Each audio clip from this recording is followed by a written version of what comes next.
아멘. 할렐루야. 하나님의 사랑과 크신 은혜가 이른 새벽 하나님 앞에 나오신 모든 성도님들과 가정에 충만하시기를 소망합니다. 오늘 이 시간에는 하나님의 선한 도구라는 제목으로 말씀을 전하도록 하겠습니다. 에스더서는 이스라엘의 포로 시기인 BC 530년경에서 450년 사이 바사 왕국의 수상궁에서 있었던 유다 백성의 구원 사건을 이야기하고 있습니다. 유다인 모르드게의 조카 에스더는 바사 왕 아수에로의 왕비가 되고, 왕비가 된 후 일어났던 일들을 기록한 성경입니다. 에스더의 전체적인 내용을 살펴보겠습니다. 에스더 1장에서 2장에 들어가면 아수르의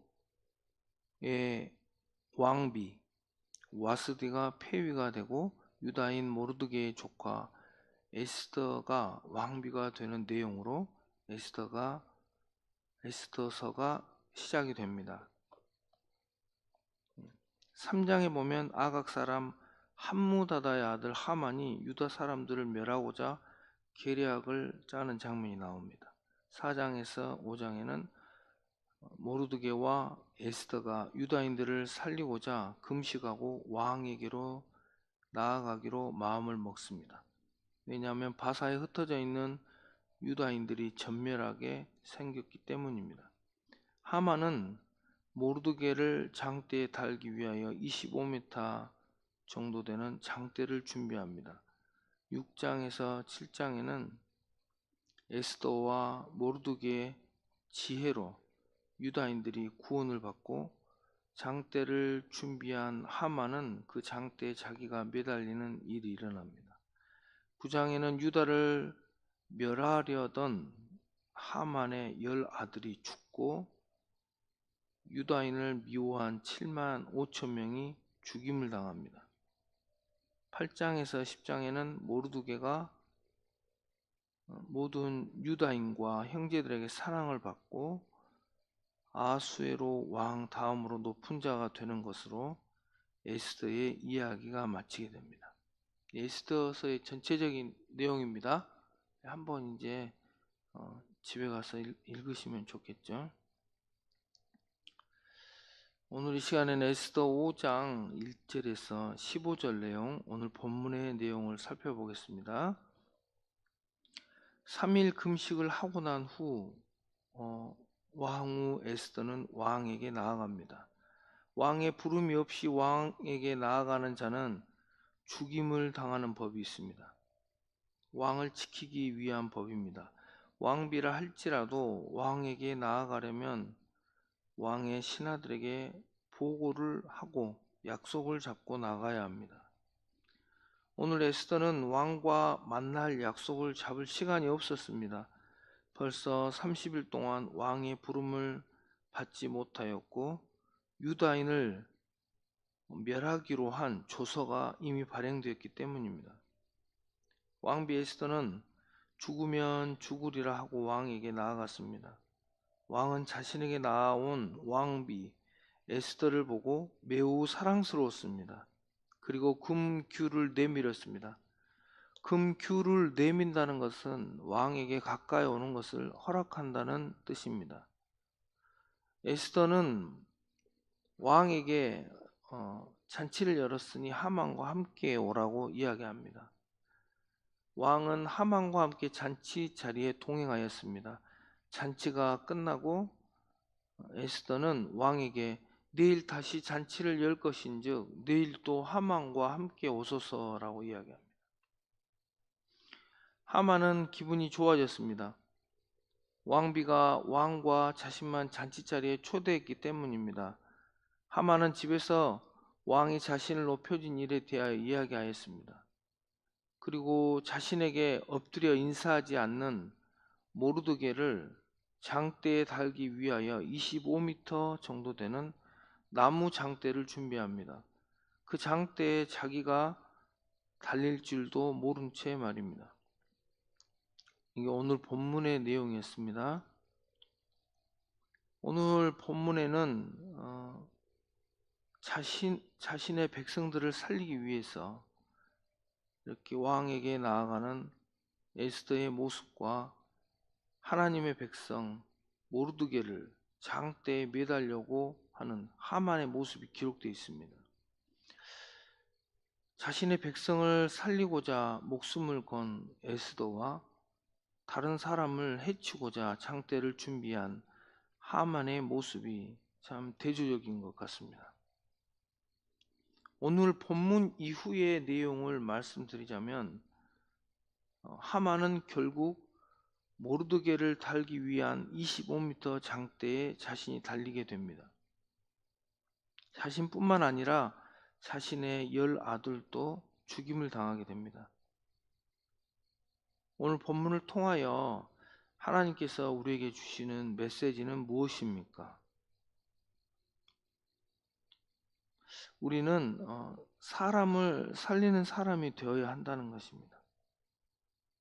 유다인들을 살리려고 자신의 목숨을 건 에스더와 모르드게의 결말은 어떻습니까?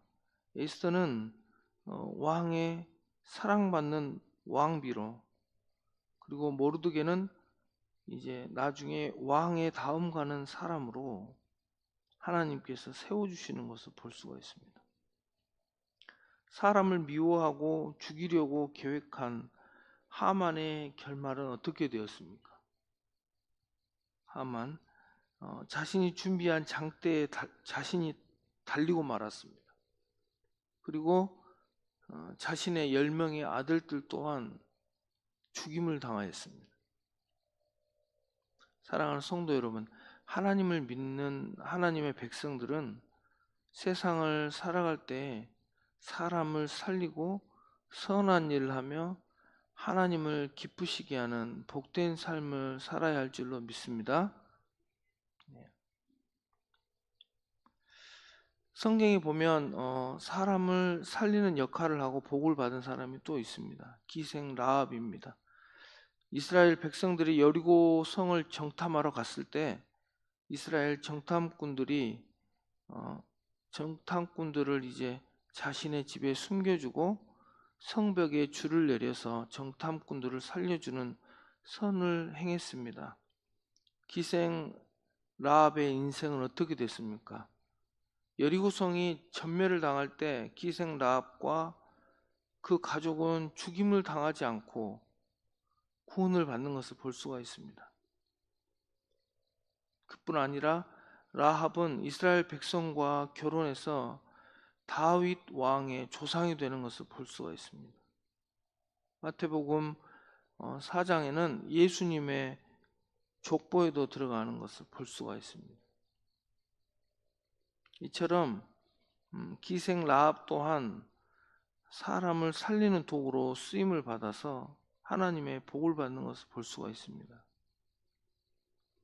사랑하는 성도 여러분, 오늘 말씀 중에는 사람을 살리는 도구로 에스더 왕비와 모르드게 그리고 기생 라합의 이야기를 말씀을 통해서 들었습니다. 그리고 사람을 해치고자 계략을 세운 하만의 결말을 보았습니다. 오늘 이 시간 이곳에 나온 우리 모두는 인생을 살아갈 때 사람을 살리는 선한 도구로 쓰임을 받아 하나님의 놀라운 은혜를 경험하는 복되고 아름다운 삶이 되시길 간절히 소망합니다. 하나님께서 이렇게 안 보시는 것 같은데 하나님 다 기억하시죠. 하나님 살아계시니까요. 그래서 자기가 심는 것은 자기가 반드시 나중에 열매를 거둡니다. 선한 것을 심어야 돼요. 사는 동안 원수 갚으려고 하지 말고 용서해주고 항상 선한 것들만 심으셔야 돼요.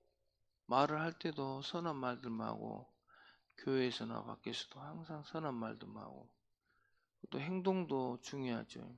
이렇게 다른 사람들을 도와주고 다른 사람을 이렇게 생명을 살려주고 선한 도구를 쓰임 받으면 나중에 이렇게 이렇게 기생이었죠. 몸 파는 사람이었죠. 가장 인생에 비참한 인생을 사는데 가장 위대한 인생으로 하나님께서 바꿔주세요. 하나님 너무 좋으신 분 같아요. 할렐루야. 정말 너무 하나님 너무 좋으셔.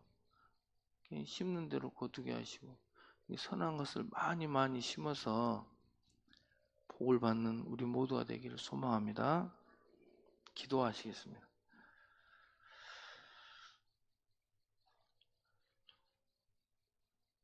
우리를 사랑하시는 하나님 아버지, 오늘 말씀처럼 우리 모두가 세상을 살아갈 때에 사람을 살리는 선한 도구로 쓰임을 받게 하옵소서. 오늘 또 은성교회와 모든 성도님들 한 사람 한 사람 사랑하시고 돌보아 주시옵소서. 감사드리며 우리 구주 예수 그리스도 이름으로 간절히 기도드리옵나이다. 아멘.